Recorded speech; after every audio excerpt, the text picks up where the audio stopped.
my name is Enji. Take a walk with me. I wanted to talk about Chris Rock and his monologue, and his basic hosting content throughout the Oscars. So without further ado, this is my open letter to Chris Rock, and I'm going to read it off my phone because I don't have it memorized. Dear Chris Rock, I watched and waited with bated breath, as I imagine many others did, as you stepped onto the stage for one of the most televised events of the year. Because it wasn't just a stage, it was a platform, an opportunity presented to you to talk openly, frankly, and honestly about anything your heart desired. And then you spoke. You spoke about the hot topic, the lack of diversity in this year's Oscars. You dived right in and seemingly didn't hold back. You talked about the shift, wondering why it matters nowadays as opposed to 50, 60 years ago. Because back then, black people had more important things to protest. You also talked about how Hollywood is a different kind of racist. Sorority racist. You made a great comparison, but didn't quite finish the thought. Racism in Hollywood is sometimes subtle and sometimes not so subtle. It depends on who you are and where you're standing. If I were to make my own comparison, I'd say it's like when someone farts. You can ignore it and pretend that it's not offending you. You can make a big deal about it and yell and shout and point fingers, or you can identify the culprit and give him or her a judgmental look and then move on. If you are far away from the source, it affects you less. You can listen to people complain all day long, but because you haven't experienced it, you can't fully relate, and you don't feel like it's that bad, to be honest. If you experience it directly and up close, and it's a part of your daily lived experience, ignoring it is only going to hurt yourself. You need to be honest and protect your well-being and say that it smells really bad and could you please open a window? But shouting and pointing fingers isn't going to help either. It's just going to escalate people's emotions, and it'll become more about the emotional response rather than the real issue at hand. And what's worse is that it's going to be much more difficult to help the people on the fringes of the smell to understand why you're so upset. I guess there's also the option to be affronted, but also laugh about it, but racism isn't really that funny if you think about it. Unfortunately for the minority populations in the US, racism is more than just a fart, and it's more than just an individual or even people problem. Racism is a sneaky, tricky shadow that has found a home in systemic oppression. It's not just a you versus me problem. It's a problem that trickles down from the very systems and organizations of people who are supposed to protect and serve the general public. And so it feels like a futile mission. Why fight the Hydra when the battle is never ending?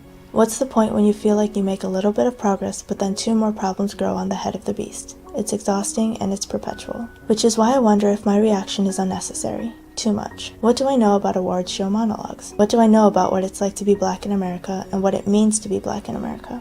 But then I wonder what good it will do for me to silence myself, to censor my emotions, and to suppress my pain for the comfort of others. What is the point of having a voice if I constantly have to silence it in fear of being judged and in fear of being persecuted by the majority, but also by fellow racial and ethnic minorities? And so I bring up some other issues that I have with your monologue. Black Lives Matter. That was a new phrase that became viral after one too many black lives were sacrificed and lost because of police brutality. You stated it into the microphone as you said goodbye, and I cheered. But when I looked at your monologue, I was dismayed to find out that you had a one-sentence mention for police brutality against black people, and it was a part of a joke. You also joked about not being invited to Rihanna's panties in relation to Jada's protesting, and you also voiced your thoughts on the Ask Her More movement. But these issues are for a whole other letter for another day. This isn't an immediate reaction.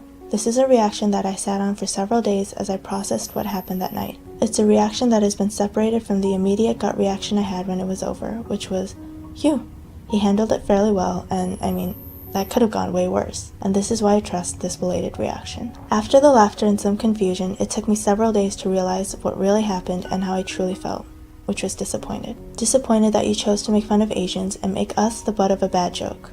You too, Sacha Baron Cohen. Disappointed that you chose to make light of issues that you could have taken seriously and shed light on. Because when else is Hollywood going to sit in a room and be forced to listen to a person of color unless he or she is the president? Not just listen, but really hear what the person is saying.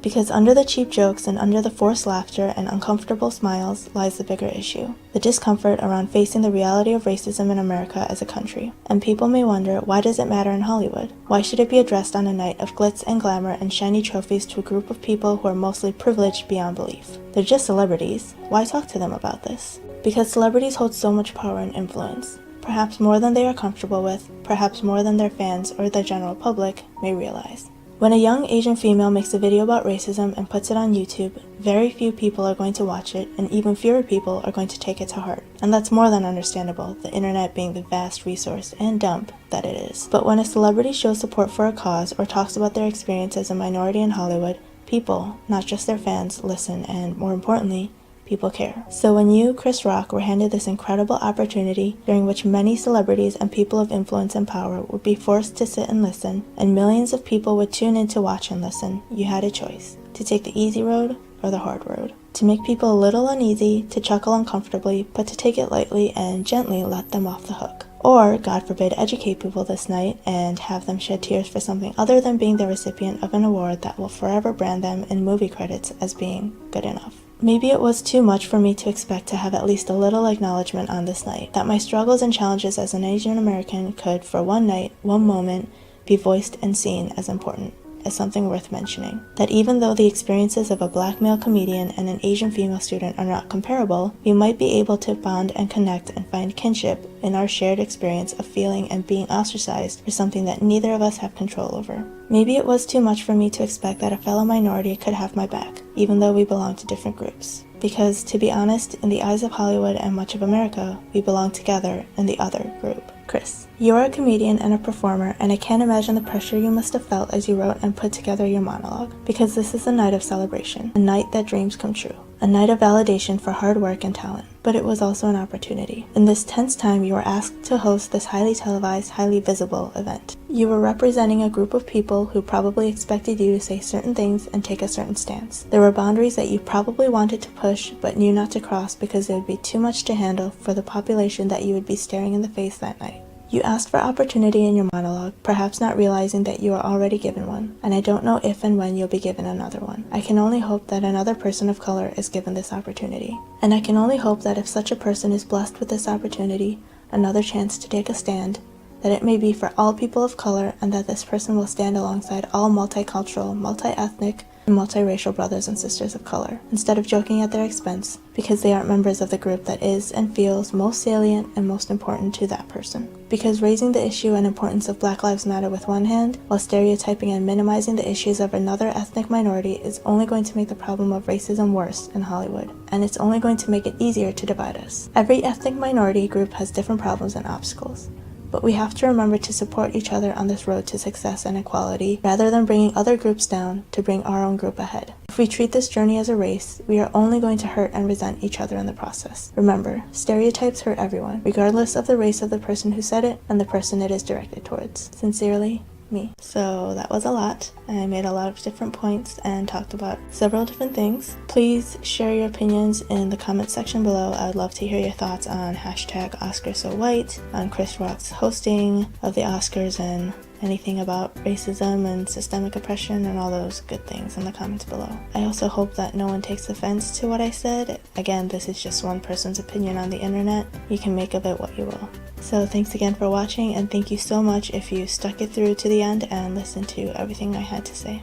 I hope you have a great day, and I'll see you next time. Bye!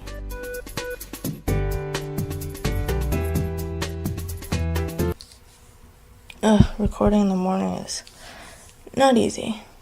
Anyway.